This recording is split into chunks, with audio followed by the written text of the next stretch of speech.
Hello, students. Today we are going to learn Chapter 3 for Standard 6, Diversity in Living Things and Their Classification.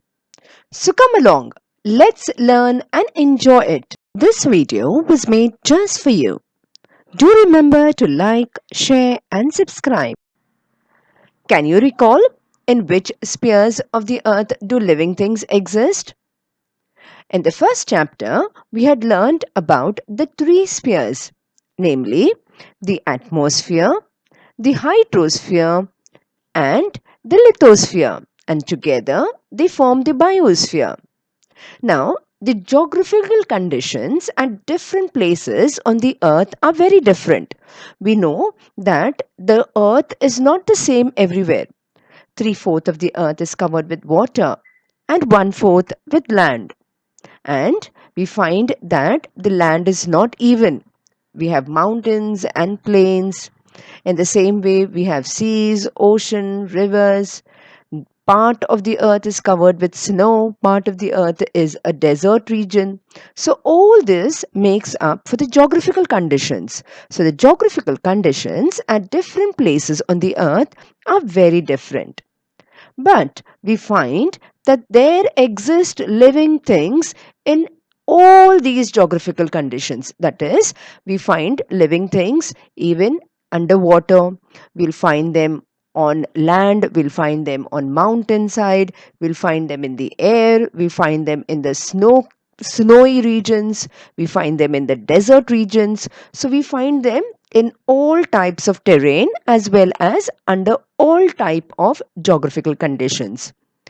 Now, various types of living things have survived because of their ability to adjust themselves to the conditions in their surroundings. Now, what it means is, why are living things able to survive, that is, live in these difficult geographical conditions? Like in desert region, there is no water. In the snowy regions, it's very, very cold. Underwater, they have their own problems there. So, yet, all these living things have been able to survive because they are able to adjust themselves. So this is called adaptation. So they are able to adjust, they are able to survive, they are able to fight and defend themselves. So the body has developed a resistance, and they are able, the bodies of all living things are able to survive in all kinds of geographical conditions. Now, are the plants and animals that you have seen all alike? No, isn't it?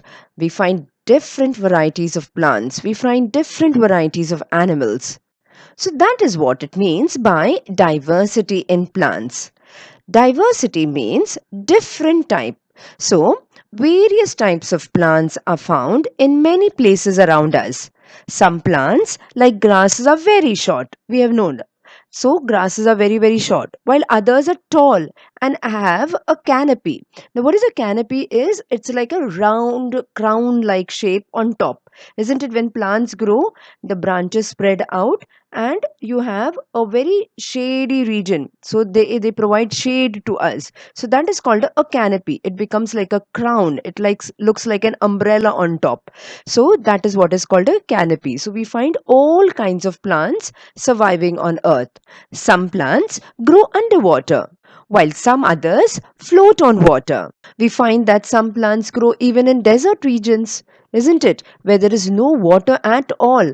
Yet we find plants like the cactus, different varieties of cactus, different varieties of aloe vera plants, different variety of other plant species, and other things that they are able to survive in this desert regions. Moreover, we find that there is a lot of variety in the same type of plant also. Now, for example, if we take rice, there is a variety of rice available in the market, isn't it? When you go to the grocery shop, we find so many different varieties of rice. Not only that, we find different varieties of wheat, isn't it?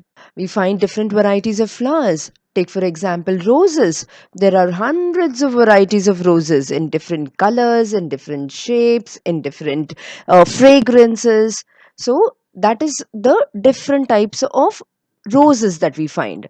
And we find different types of fruits. Now, mango, we have a variety of mango around us in different again in different colors, in different shapes, in different taste, in different textures. Some plants grow even without stems, leaves, or roots. So, which are they? Like our mushrooms. Then we have mosses. What are mosses? We find this green color things growing on wet surfaces like the rocks or on the wall surfaces, or sometimes even on tiles on the floor, where in public places where it has rained a lot and where it is little wet. Then we find liverworts, and we in lichens. So we don't find any stems or leaves or roots, and yet they belong to the plant kingdom. Now, plants make their own food in the presence of sunlight. Such plants are called autotrophic plants. Now, plants take in carbon dioxide and they take in water and nutrients from the soil, and with the help of the sunlight are able to produce their own food. They are not dependent on other things for food like animals. Animals depend on either plants or other animals for their food, but it is not the case with plants.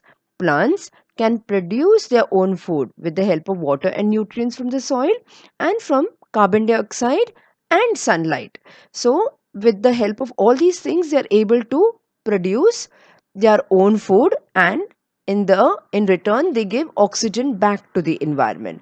So, such plants that produce their own food are called autotrophic plants. For example, we have the hibiscus plant, the pomegranate plant, periwinkle. Now, just like some plants produce their own food, there are some plants like funguses, loranthus, dodder. They use other plants for food and are said to be heterotrophic. That is, they are not able to produce their own food. They do not produce their own food. Instead, they live on other plant material and take the nutrients from that plant material, and they survive. So they do not produce their own food, but they take all the nutrients and they take all the food material from other plants. So that is how they are able to survive. Now, there are plants like the pitcher plant. Now, pitcher means a pot. So, this picture that you can see is the flower of the pitcher plant. So, these plants do not produce their own food. So, how do they get the nutrients? What they do is they trap insects. The insects get attracted to the shape, their color, and when the insect sits on it, they trap them. That is, they catch them and they eat them up. So these plants are called insectivorous because they consume insects, they eat insects, they don't produce their own food. So they consume insects, so they are called insectivorous. This was end of part 1. For a complete lesson, do watch all the other parts.